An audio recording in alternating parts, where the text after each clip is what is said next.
हमारे साथ हैं ओपी विद्यार्थी सर, जो रिटायर्ड पीसीसीएफ हैं और लेखक भी हैं। आज उन्होंने अपनी एक पुस्तक जो है उसको रिलीज किया है यहाँ पे राइटर्स क्लब में। इनसे पूछते हैं सर वो उस पुस्तक का क्या नाम है और उस पुस्तक को लिखने के लिए उस कविताओं को जोड़ने के लिए जो है आपने तवी के ऊपर सारी समूही हुई हैं, वो कैसे आइडिया है? आज चूंकि विश्व जल दिवस है, वर्ल्ड वाटर डे, और जो मेरी काव्य पुस्तक है वो लिखी गई है तवी के ऊपर। और तवी एक नदी है, जल के साथ जुड़ती है, और तवी जिसको हम सूर्यपुत्री कहते हैं, इसके साथ लोगों की रोजी रोटी तो है ही, जो भी प्रॉस्पेरिटी है, खुशहाली है, वो उससे जुड़ती है। कई किस्म के त्योहार जो हैं इसी तवी नदी के किनारे मनाए जाते हैं। ये भद्रवाह के स्योई धार से कैलाश कुंड या कपलाश कुंड या काली कुंड से निकलती हुई ये डुडू के रास्ते, और ये फिर चनैनी में आके और जिगानू के रास्ते और रामनगर और टच करती हुई ये हमारे जंदरा के रास्ते जम्मू पहुंचती है। और जम्मू पहुंचने के बाद कहीं ना कहीं पानी भी इसमें कम हो जाता है और आलूदगी का शिकार भी हो जाती है, कहीं मोम ये वो। तो ये जो अलग अलग आयाम है, किस तरह से तवी नदी ने हमारे पूर्वजों को सींचा है, उनकी आस्था को बनाया है। कई किस्म के मंदिर और कई किस्म के जो अलग हमारे तीर्थ स्थल हैं, जैसे बागे बहू, बाबे वाली माता है, या पैड़ देवता का मंदिर है नगरोटा में, इन सब की अक्कासी करते हुए ये एक पुस्तक का जो आज विमोचन हुआ। इसमें 70 कविताएं जो हैं डोगरी में लिखी गई हैं, 70 जो है हिंदी में लिखी गई हैं। और इसमें आज हमारे इस समारोह को जो करने के लिए Jammu Kashmir academy of art culture languages की मैडम हरविंदर कौर जी और हमारे एडिशनल सेक्रेटरी संजीव राणा जी, इनका बहुत सहयोग मिला मुझे। और हमारे आज के मुख्य अतिथि जो थे वो डिविजनल कमिश्नर जम्मू रमेश कुमार जी थे, और साथ में ही हमारे पूर्व डीजीपी, पूर्व पुलिस महानिदेशक शेषपाल वैद, आईपीएस सेवानिवृत्त, वो जो है प्रधानता कर रहे हैं आज के इस सत्र की। और उनके अलावा बहुत जाने माने जो बुद्धिजीवी हैं, साहित्यकार हैं, वो भी इस प्रोग्राम में शामिल हुए हैं। जैसे चंद्रमोहन शर्मा जी हैं, जो तवी के आरती और तवी के संरक्षण में उनका भी एक मुहिम चलती है। और इसी तरह से मृणालिनी अत्रेय, जिनका एक विरासत नाम से एक एनजीओ है।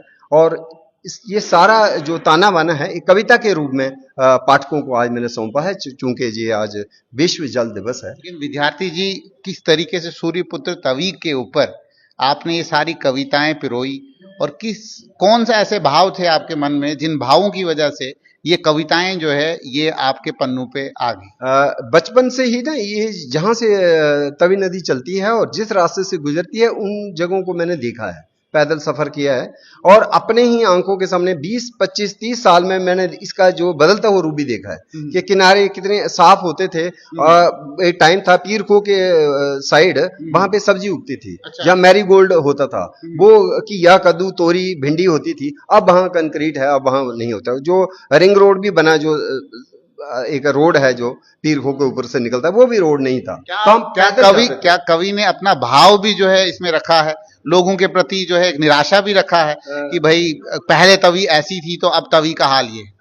निराशा क्या, इसको एक पीड़ा कहीं, जो पीड़ा है उसको संजोया है मैंने कविताओं के रूप में।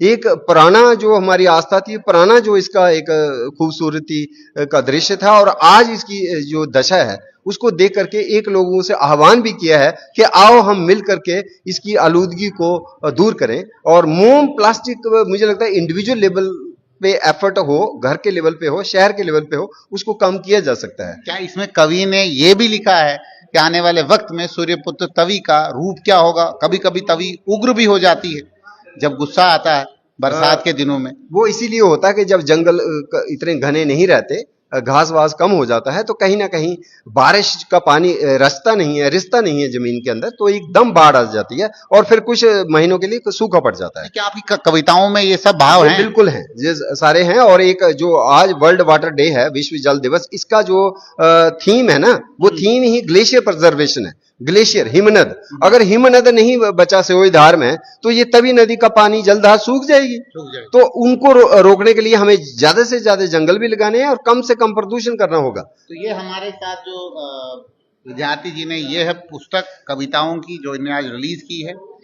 ये जितने भी आपके जो प्रिय प्रेमी हैं वो कहाँ से इस पुस्तक को ले पाएंगे, किस तरीके ये से? पुस्तक जो है आज के समारोह में हम फ्री इसकी डिस्ट्रीब्यूशन कर रहे हैं, वितरण कर रहे हैं। हाँ। और जो रह जाएगा वो कभी भी मेरे से ले सकता है। इसको किसी पब्लिशर ने नहीं छापा है, क्योंकि इंडिविजुअल एफर्ट है और ये मेरे पास ही है। और आज हम बांट रहे हैं, जो भी लोग आए हैं वो एक एक प्रति इसकी ले सकते नहीं, अब जो लोग हैं जो अब मतलब कश्मीर में आपके कुछ ऐसे मोहब्बत करने वाले लोग हैं हैं। उनको चाहिए इसमें, होगी। इसमें थोड़ा सा यही है कि ये लिखी गई है हिंदी में या डोगरी में। तो कश्मीर में मुझे लगता है शायद देवनागरी वहाँ भी हिंदी बहुत में- सारे लोग हिंदी तो जानते हैं। उसके लिए हम कोशिश करेंगे इसको उर्दू में क्या कल्चरल एकेडमी में हाँ। इसकी कोई कॉपी रहे? से हम रिक्वेस्ट करेंगे कि अगर इसका हिंदी वर्जन, डोगरी, अंग्रेजी या उर्दू का वर्जन निकाल पाए हाँ। तो अच्छा होगा, ताकि वो लोग जो हिंदी नहीं पढ़ पाते हैं उनको भी इसका विश्व जल दिवस के ऊपर आपने ये खूबसूरत जो है अपनी कविताओं की ये किताब जो है आज रिलीज करवाई, तो लोगों को क्या मैसेज देना चाहते हैं? देखो, आज के समारोह में दो तीन बातें खास थी। वो क्या था कि आज पहली बार हमने मिनरल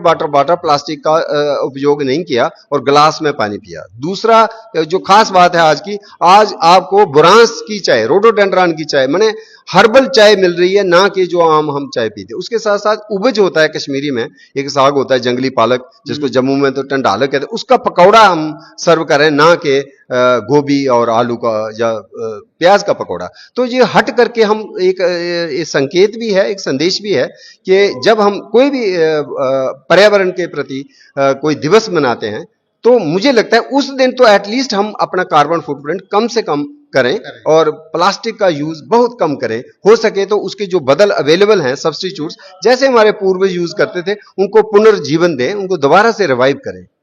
ये हमारे साथ थे ओपी विद्यार्थी जी, जिन्होंने आज अपनी कविताओं की पुस्तक जो है राइटर्स क्लब में बाज़ाब्ता उसको रिलीज किया। आप सब लोग जो है इस पुस्तक को ले सकते हैं, जो जो इनके प्रेमी हैं इनको फोन करके आप ले सकते हैं।